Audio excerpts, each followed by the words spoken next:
Hey everyone, and welcome back to another video on the channel. In today's video, I'll be showing you how to restore the automatic updates feature in Windows Home Server 2007. Before we start the tutorial, I want to mention that I'm not responsible for anything that goes wrong to your system, and please proceed at your own risk. Damages to your system are possible, so I'd recommend trying this on a virtual machine or on an older PC that you aren't using. Now before I begin, please make sure to subscribe to the channel as it helps out the channel a ton. Now let's begin. Firstly, we need to install the Visual C++ 2012 Redistributable. Click I agree to the license terms and conditions in the installer, and then click Install. Then click Close, and next we need to install the Windows Update agent.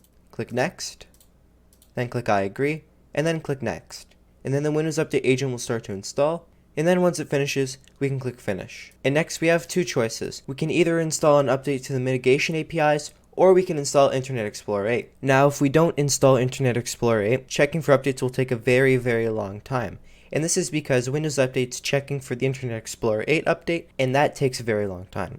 So by installing Internet Explorer 8, before we check for updates, it'll save us checking for the Internet Explorer 8 update, and we'll be able to detect all of the other updates. So even if you install the Mitigation API update, you can still continue, but it will take a very long time to check for updates. So for this tutorial, I'll install Internet Explorer 8, and this also comes with the Mitigation API update inside of it. It's your choice.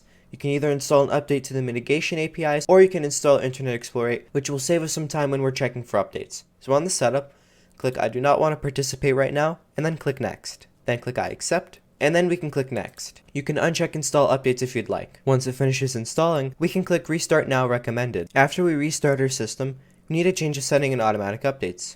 So we can click the Start button, then click Control Panel, and then click Automatic Updates. Click Notify Me, but don't automatically download or install them. So what this does is it notifies us that updates are available, but it won't automatically download or install them. So once we've clicked that, we can click Apply, and then we can click OK. And after we've done that, we need to configure the WSUS proxy. Double click on add_WSUS, and once it finishes, press any key to exit, and then double click on run_WSUS. If you get a Windows firewall pop-up, just click on block. And now before we check for updates, I want to quickly mention what this proxy does. So what this proxy does is it bypasses the SHA-2 code signing support check that the Windows Update servers now require.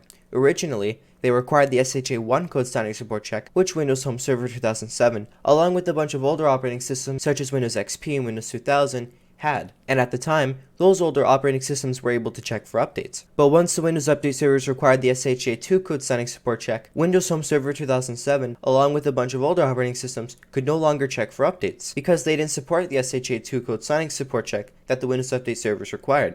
But with this proxy, it bypasses that check, so we can communicate with the Windows Update servers, so we can check for updates, download updates, and install updates. I also want to quickly mention that this command prompt window needs to stay open when we're checking for updates, downloading updates, and installing updates, because this is our way of connecting with the Windows Update servers. I also want to quickly mention that this command prompt window needs to stay open when we're checking for updates, downloading updates, and installing updates. Then we'll lose connection with the Windows Update servers, and we'll no longer be able to check for updates, download updates, and install updates. So now with that out of the way, we can check for updates. So to check for updates, we can press the Windows key on our keyboard and the letter R, and type the following command: WUAUCLT /detect now. And then you can hit either enter on your keyboard or click OK. If you start to see some stuff happening inside of the command prompt window, then you know it's working. And there we go, we now have the notification that updates are available for our computer. So first we have to download the updates, and to do so we have to click the yellow shield icon that's in the system tray, and then we'll see a whole list of updates. We can scroll from top to bottom to make sure that all the updates are selected,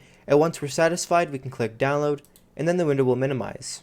To view the download progress, we can hover our mouse on top of the yellow shield icon in the system tray, and then it'll say downloading updates 0%. It'll give us a notification that updates are ready for our computer. So to install updates, we can click the yellow shield icon in the system tray, then we can click custom install advanced, then we can click next, and we can scroll from top to bottom to make sure that all the updates are checked. And once we're satisfied, we can click install. The window will then minimize. To view the install progress, we can click the yellow shield icon, and it'll bring the window back up, and we can view what updates are being installed, and if they succeeded to install or not. So there we go. That's how to restore the automatic updates feature in Windows Home Server 2007. So, thanks for watching. Hope you enjoyed this video. Please make sure to subscribe to the channel, like my videos, share them with your friends, and let me know in the comment section down below if this worked for you. Thanks for watching, and I hope you have a great day.